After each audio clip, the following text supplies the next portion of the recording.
Hello and welcome to a brief clip from GameSpot of Thrones. If you'd like to watch the full video, head over to youtube.com/GameSpot. Time now for a segment. I mean, in my notes I've just written, God damn it, Bran.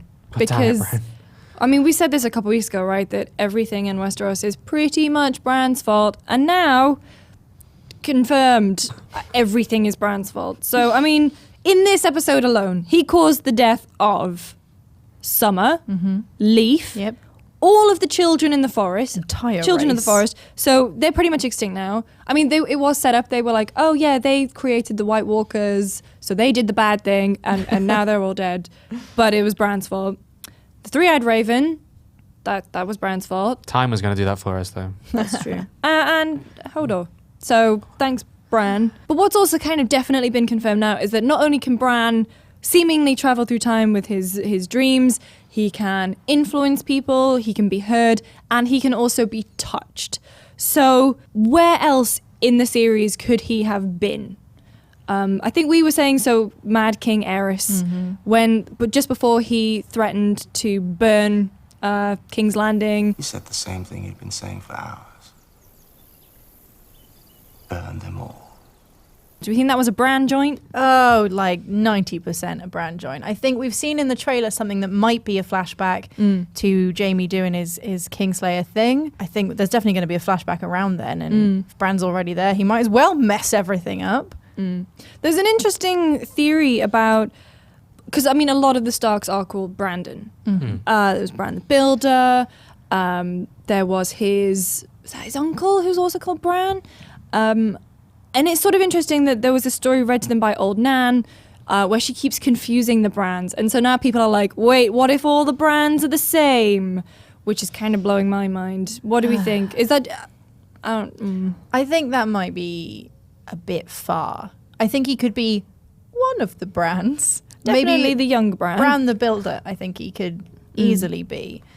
But maybe not all the Brans. And there's a lot of... You know, everyone has the same name in Game of Thrones. Yeah. So it might just be a coincidence. I'm fine with that. Well, at one point, Ned does say to Arya, after Arya says, like, he can't be a knight anymore.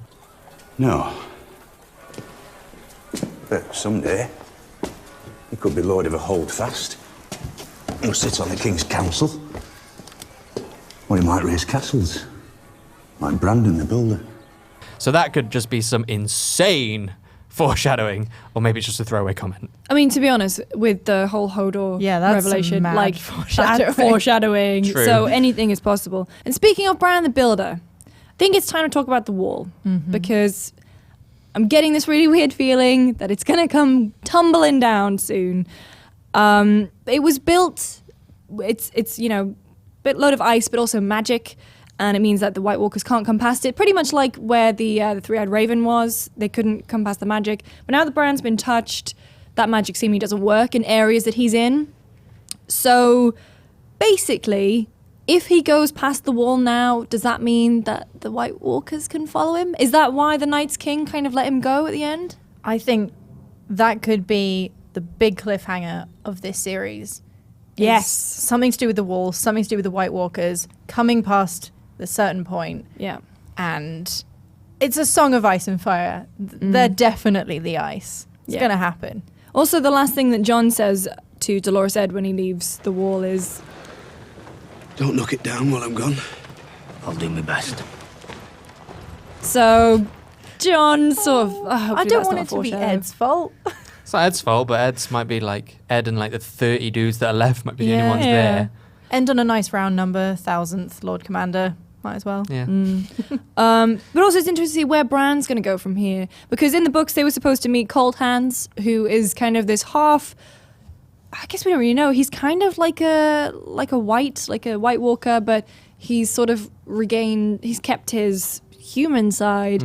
Strongly speculated that he is Benjen Stark, Ned's brother, who was a member of the Night's Watch. I don't know, could that be who Mira meets up with? Because she can't carry him, can't carry Bran by himself. I mean, people really like the Benjen equals Dario equals Euron theory. Benjen is all of us. Benjen equals all the men with slightly long hair. Why not?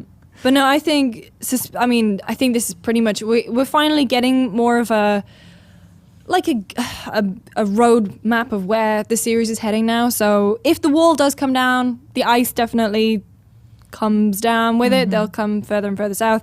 If Daenerys does come across from Essos, so even if it's on her own ships or if it's on Yara's ships or if it's on Euron's ships, also Euron is like, I want 1,000 ships like in 10 minutes.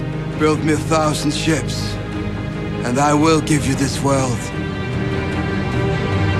I don't know how he thinks building works. He's got the instant build cheats turned on. Pretty much. So that's the fire element. I'm just really interested to see, like, that's the Song of Ice and Fire. Where does Jon fit on into all of it? Where are the Starks going to fit into the rest of it? Yeah.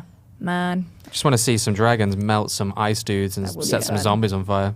An interesting thing I noticed in this episode is that we now have Mira and Bran going down to the wall, possibly even to Winterfell, because of course Bran wants to go back to Winterfell. So we've got a Reed and a Stark. Where else have we seen that?